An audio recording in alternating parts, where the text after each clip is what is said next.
Attachment and external features of ilium. It has two end, upper end and lower end.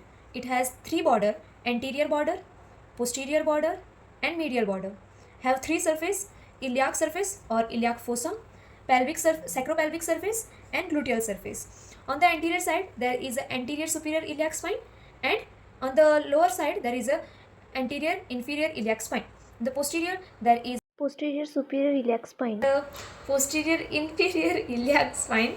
Now there is a tuberosity which is known as iliac tuberosity, and this surface is known as periauricular surface. Below there is a pelvic surface. Now one tubercle present is here on the iliac crest. This tubercle is known as iliac tubercle. Now iliac crest is divided into two parts, anterior 2/3 and posterior 1/3.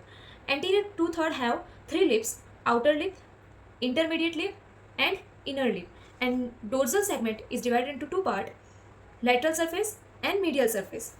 Now on the gluteal surface is further divided by the gluteal line.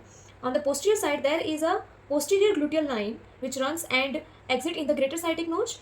The second gluteal line, which is known as anterior gluteal line, start from here and its end here. Inferior gluteal line start from here and also end in greater sciatic notch. Now attachment of ilium. Now on the outer lip, on the front side, there is a origin of a tensor fascial lata, and on the high point,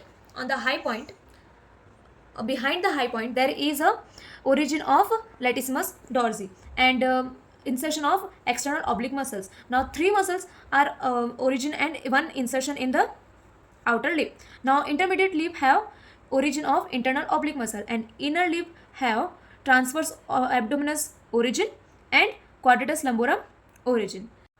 Dorsal segment is divided into two parts, lateral part and medial part. Lateral part have origin of gluteus maximus and the inner part have origin of erector spine.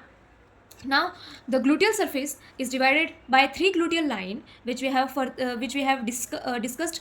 Now there is a posterior gluteal line. Here there is a origin of gluteus maximus. Between the anterior gluteal line and posterior gluteal line there is a origin of gluteus medius. Now here there is origin of gluteus minimus.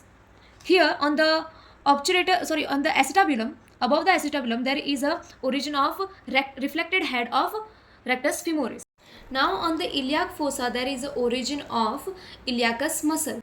Now on the anterior superior iliac spine there is a origin of sartorius muscle and inguinal ligament. On anterior inferior iliac spine there is a origin of straight head of rectus femoris.